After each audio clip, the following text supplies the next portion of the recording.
Hi, and thanks so much for joining me. Today we were talking all about Empties, so if you'd like to see that, please keep watching. So here we are with our Empties. I'm going to talk about what I thought of them and if I would repurchase them or not, starting with this product. Clé de Peau, it is the Concentrated Brightening Serum. And I was kind of on the fence about this just because of the price point. And I think I used too much at a time, so I don't think it lasted as long as I would have liked it. So I'm trying to do like half a pump, and it seems to be doing the same job, which is good because that'll last twice as long. So actually I picked it up and my mom was in town and she said, "Oh, what did you get?" I said, "I got this." She said, "Does it work?" I said, "Well, you're gonna have to try it on your skin to find out if it works for you." So I contacted the person at the counter who helps me out and asked her if she could get a sample of this. So my mom's currently trying this out to find out if it works for her too. So if you are interested in this, I would suggest asking for a sample. I've gotten really good about that. But for skincare and foundation, I think those are two things that require a sample to know if you really will like it or not before you purchase it. So if you can pick up a sample, I would. But for me, it just brightens. I just noticed there's a certain dullness in my skin when I don't use it. Plus, I think the darker areas are getting a little bit better, and I think that has something to do with I'm using so many other things right now though, so I can't pinpoint that that is the one thing that's working, but kind of if it's not broken, then don't fix it kind of mentality. So I did consider briefly not picking it up again for the price point, but I'd rather get ahead of it and do some preventative care than try and have it taken care of in the end, like at a med spa or a dermatologist or something like that. So I'm willing to invest on the front end because I'm quite sure it costs more than that if you have to have a treatment. Then we've got the Shiseido cotton pads, and these are not new to any of you. I'm sure they are very nice. I continue to buy them over and over again.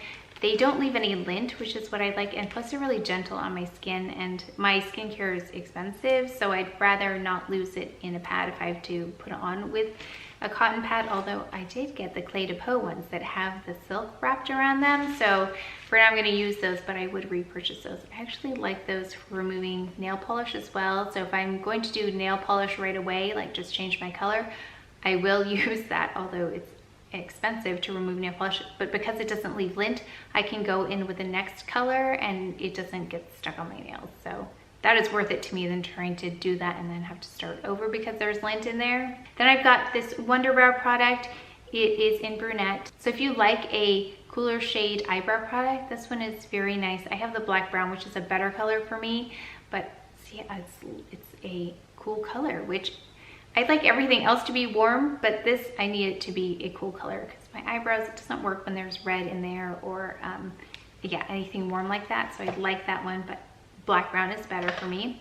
I have this by Terry. It's the Mascara Terribly Growth Booster one, and it's the smaller version, so it's a nice way to try it out. Now I do use Latisse, so this isn't going to tell me whether it's effective or not for growth boosting because I already am using something else. Although I have to say, I was looking at them the other day without any makeup on. I noticed that my lashes looked fuller. So I don't know if this can contribute on top of that or if it's just like a placebo effect, but it's a very nice mascara regardless of the growth booster, but I have a feeling that's where the money goes in terms of the price point because it's a luxury brand and it's a little bit more expensive with the growth booster in there, although I really like their Twist mascara. That one's very nice. It doesn't have growth booster in there, but I like both of the By Terry mascaras. It has more of a bristle kind of wand on it. Really nice. I would buy that one again. Then we've got this Herborian Solid Cleansing Oil. I think this is my last one too. You're gonna see a lot of repeats here, but that means I really love it. So it's based on the Korean double cleansing method. The solid cleansing oil is a formula that transforms twice when used. Skin feels perfectly cleansed. Skin feels perfectly cleansed and free of makeup. So I think they don't describe it here, but I'm guessing it means that it's an oil and then it kind of dissolves when it interacts with water. So some of the balms that I've used, which is why I don't like the other ones, they're in an oil form, but they stay in an oil form. So it's like it takes work to remove it. This one's an oil form, but then when you interact with water, it'll just dissolve. So That is what I like the most about this. And I think Justine Louise talked about like that cloudiness in your eyes when you're cleaning off your eye makeup with a balm. This doesn't have that because again, it dissolves. So I highly recommend this one. Speaking of cleansing oils though, I have another cleansing oil, which is here, right here. It's right here. It is by Tatcha. It's a pure one-step camellia cleansing oil.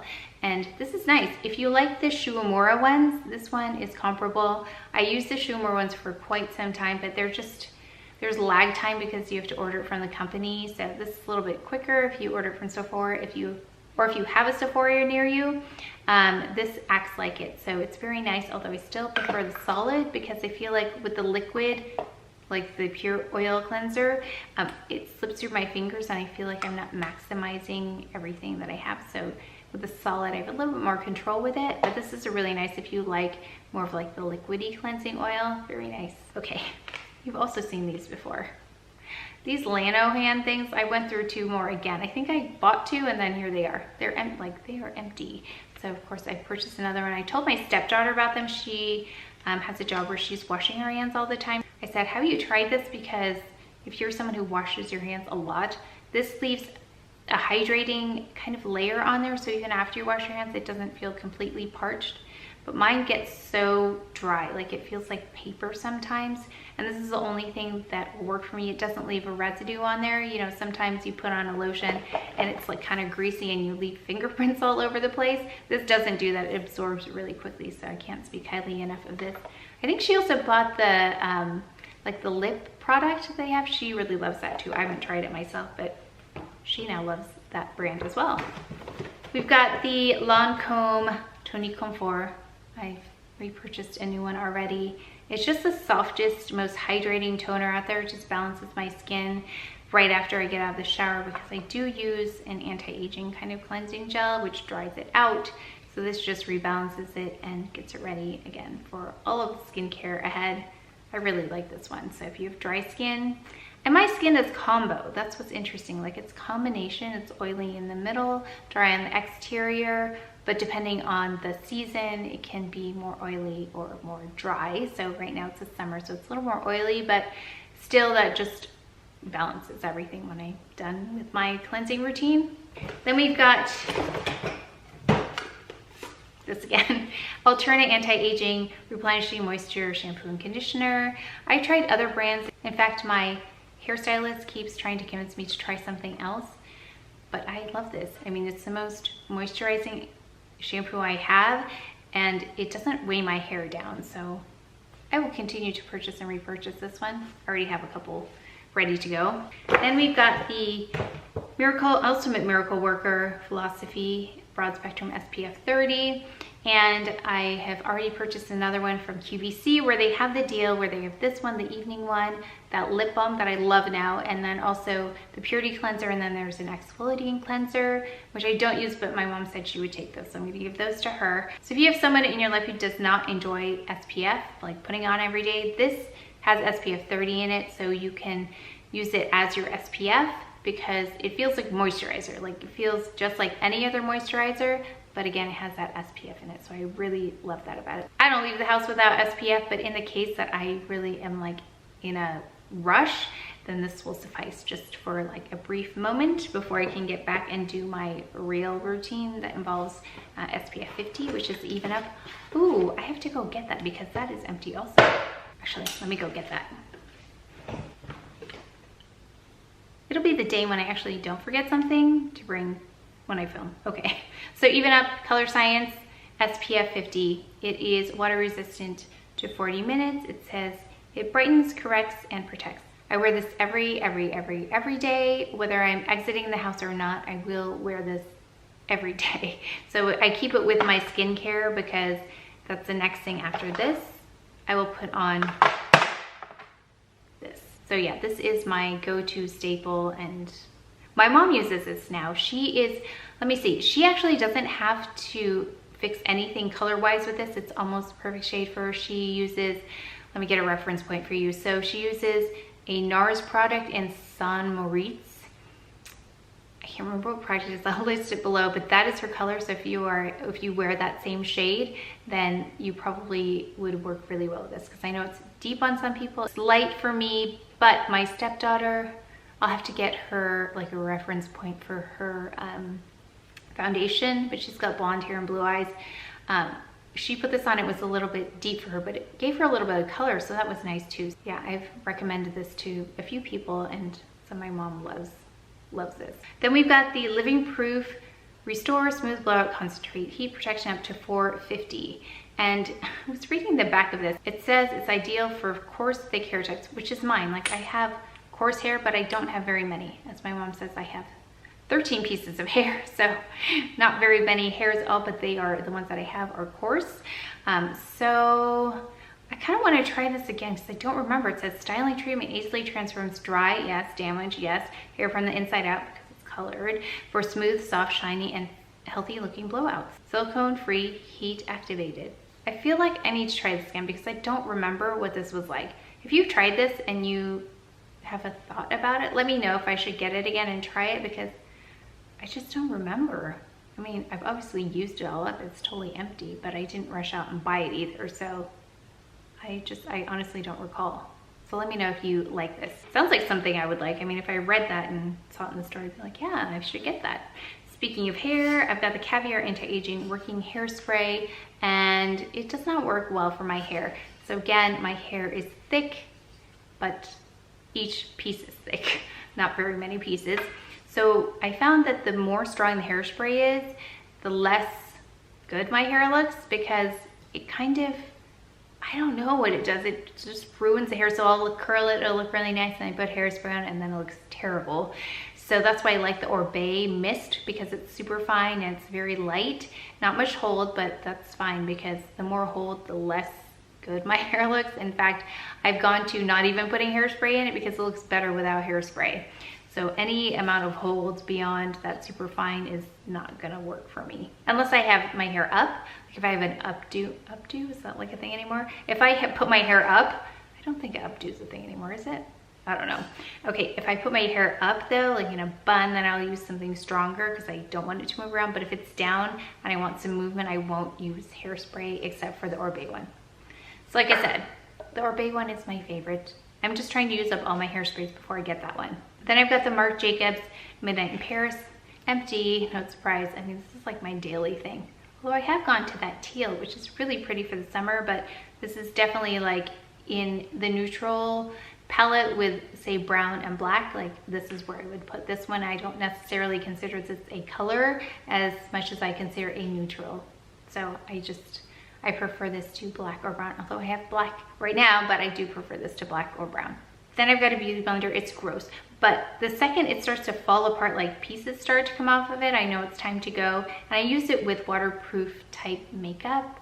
So like my Tom Ford waterproof foundation, if I use it with that, it's really hard to clean out of here. So I just have to throw them away once they get to that point.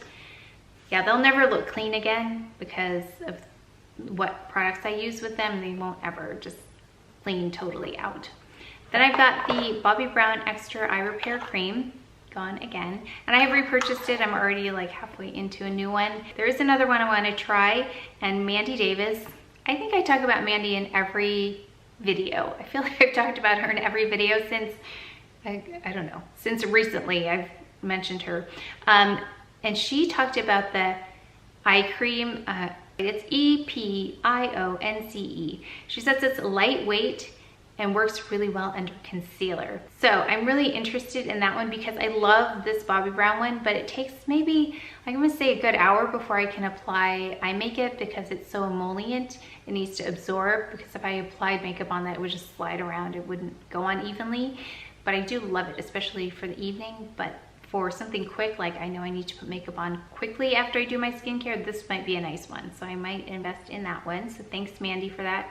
It's funny because she and I like the same types of products, and we also like things that other people don't like. No, We also don't like things that other people like. So if everyone loves a product and I try it and I'm like, I don't get it, like I don't love this. And then I'll see on her channel, we haven't communicated at all about it, but she'll be talking about the same product about not liking it and everyone else likes it. So it's kind of funny, our taste is very, very similar. So I'm sure you've already gone over and seen her, or you've come over from her channel, and thank you for doing that if you did. But if you have not seen Mandy, I would go over and check her out. She's so knowledgeable and introduces me to so many other products. So this is one of the ones I want to try. That's not an empty, I just got off on a tangent there. Then we have this Clinique Bottom Lash Mascara. It's a good one. I mean, I am always happy when I use it. I just haven't had a chance to buy it because I've been using just regular mascara on the bottom, but I keep getting mascara on my nose. But that's what's nice about this, is it's such a small applicator. And that's what's great about this. So if you haven't used it, if you struggle with your bottom lashes, getting the mascara on there without getting mascara on everything else, which is what happens to me, then this is a really good one. I'm trying to read it. It's just so teeny tiny. Like, it's teeny, and then also the sticker is teeny tiny. You can't read any of it. I can't. It just looks like dots from here. Okay. So if you have something that you find is empty all the time and you're constantly purchasing and repurchasing it, that means you love it. So I would love to know what that is, because maybe I would like to pick it up too. And I hope that's helped you if you were considering any products. I think most of the things that you've seen here are things that I've already talked about in Empties, so that just shows you how much I use them. I mean, they are staples that are just part of the routine. There is more skincare and hair care. It's typical because those are the things I think we use up the most. Not as much makeup, but I am hitting pan on a few things for makeup, so hopefully we'll have more makeup next time. So if you enjoyed this video, if you learned something, please give it a thumbs up, subscribe, and I'll see you next time. Thanks.